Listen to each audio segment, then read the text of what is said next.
Eu égard à sa mission de prévention de la corruption en Haïti, l'ULCC se voit contrainte de sensibiliser les différents secteurs de la vie nationale sur les méfaits de la corruption et promouvoir les valeurs de transparence, d'intégrité et de probité dans notre société, une société composée majoritairement de jeunes.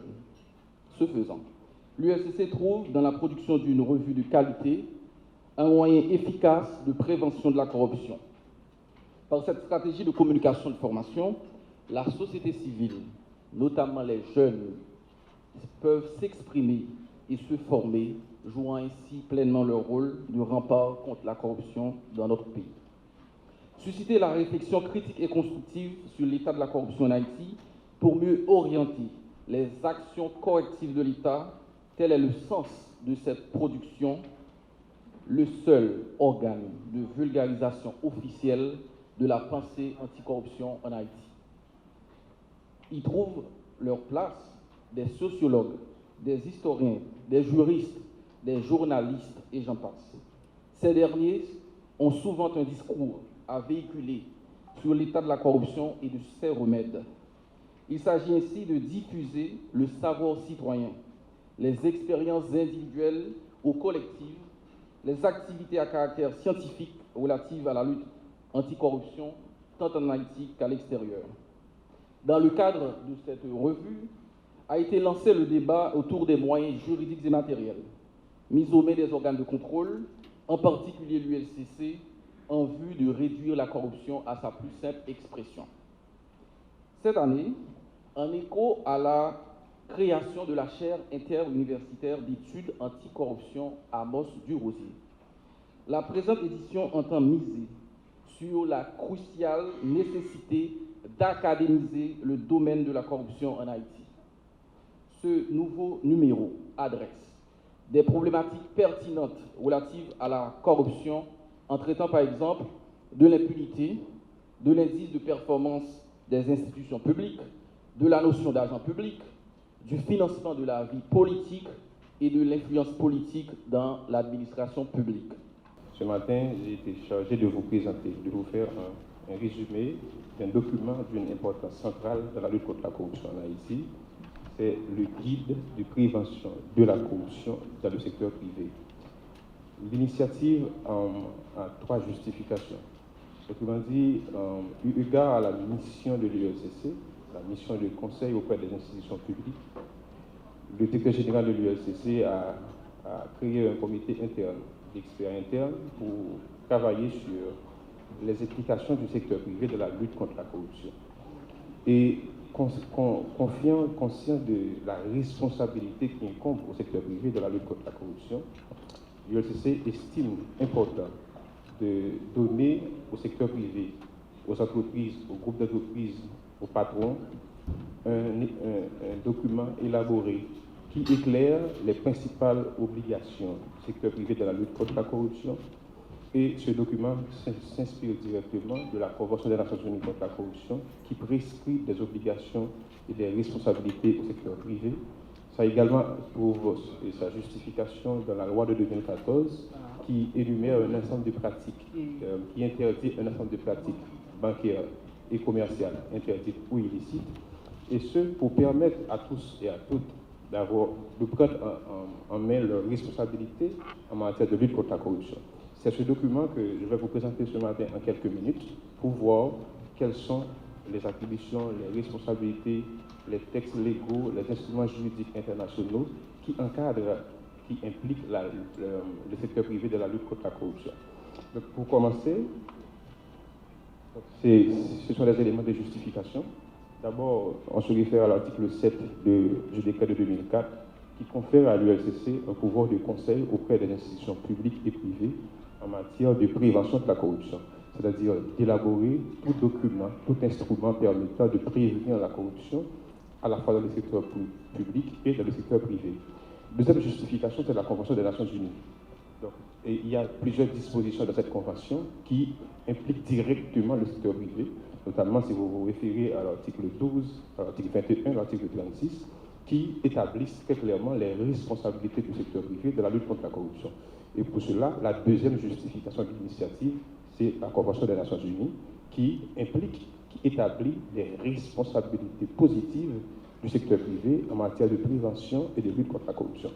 Et pour finir, comme justification, l'initiative vise notamment, à travers le thème retenu de cette année, il faut unir plus de secteurs dans la lutte contre la corruption. Et pour unir le secteur privé allié ce secteur dans la lutte contre la corruption, il faut ce document qui explicite les obligations établies par la loi et par la Convention des Nations Unies. Donc ce document vise à donner un ensemble de détails qui ont rapport à la loi et à la Convention et qui définissent les responsabilités de ce secteur dans la lutte contre la corruption.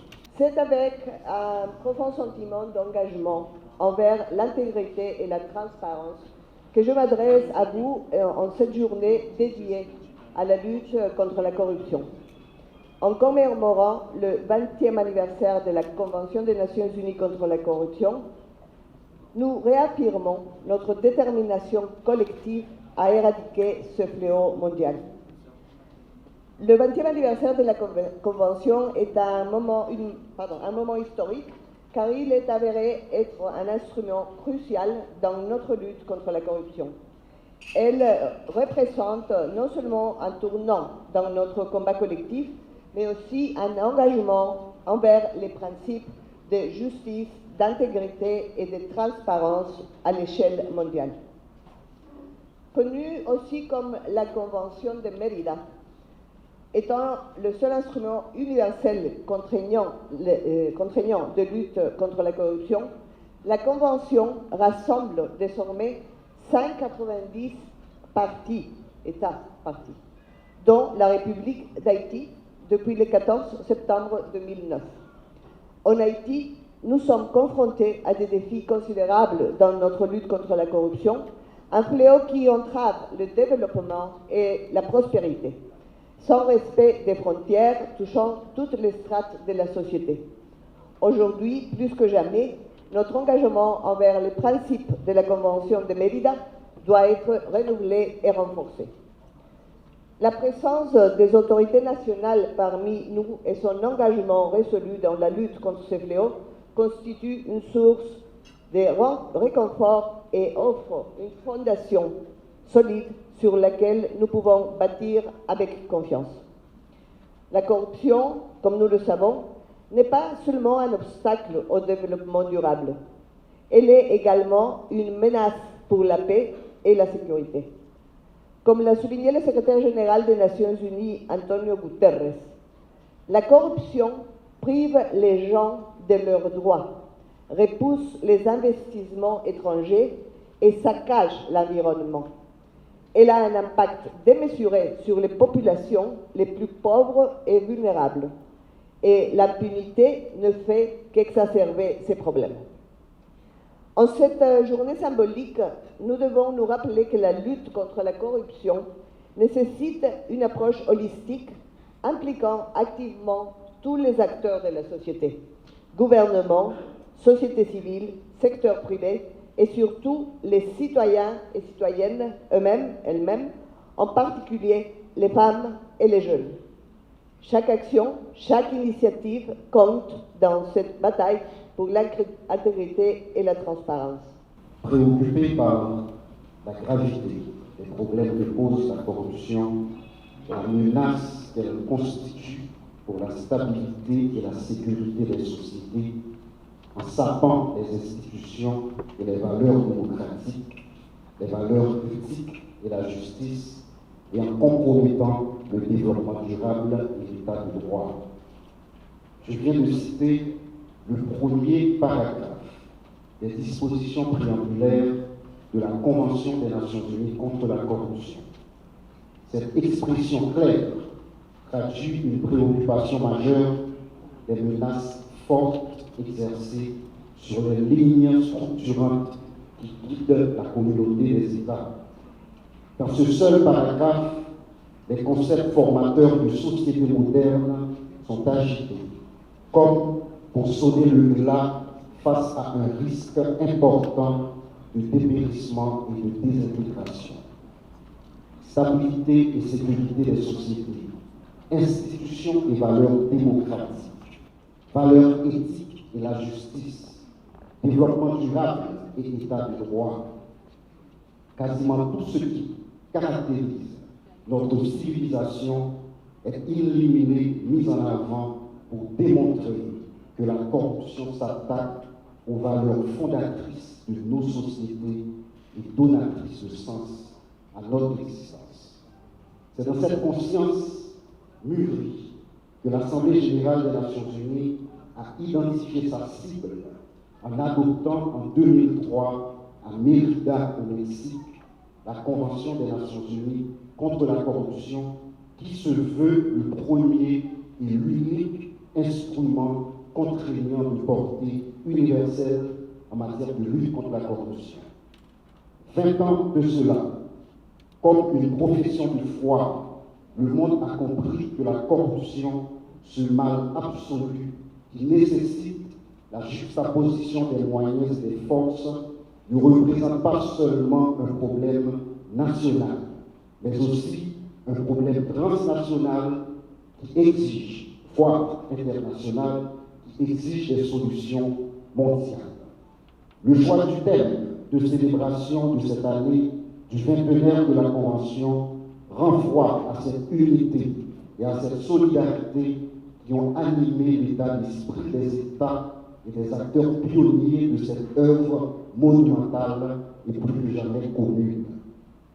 Cette union et ce consensus transcendantal qui avait bousculé les tendances et marginalisé les oppositions géopolitiques les plus prononcées au profit de l'adoption de la dite convention sont aujourd'hui et définitivement indispensables à la défense et à l'effectivité des valeurs qui y sont prescrites, lesquelles postulent in fine à la réalisation du bien-être collectif dans lequel chaque être humain se trouverait à l'abri des peurs et des besoins essentiels à la condition humaine.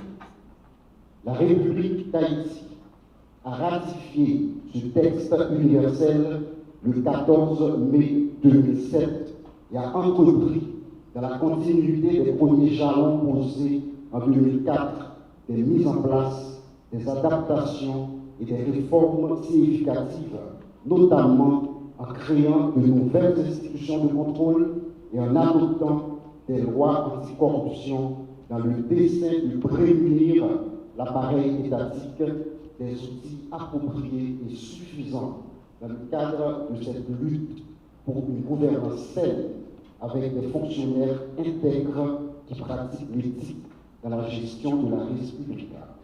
Cette journée nous offre donc, une fois de plus, l'occasion de nous appesantir sur le sujet et de nous questionner sur les actions posées jusqu'ici pour l'endiguer. Le Premier ministre a souhaité être avec vous pour partager ses réflexions sur ce fléau que représente la corruption et souligner l'engagement du gouvernement dans la lutte contre la corruption. Malheureusement, les circonstances l'obligent à des choix difficiles liés à sa fonction et à la conjoncture.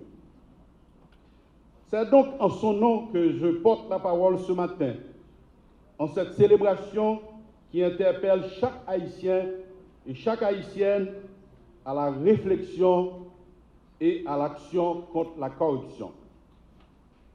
Mesdames et messieurs, la corruption gangrène notre société. Toutes les couches de la population en sont victimes et l'intègrent des fois dans leur démarche de manière inconsciente. Ce qui implique que l'ignorance est l'un des facteurs à la base de la corruption dans notre société. Et plus les actions se répètent, plus elles se présentent comme des comportements normaux revendiqués avec force de conviction.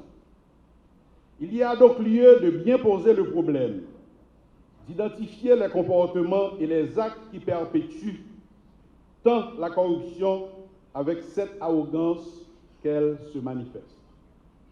Et pourtant, Nombreux sont ceux qui en parlent alors qu'ils en ignorent le sens, le contenu, les actes qu'il apporte, les manifestations, les signes distinctifs et apparents, les responsabilités, les sanctions auxquelles s'exposent les auteurs.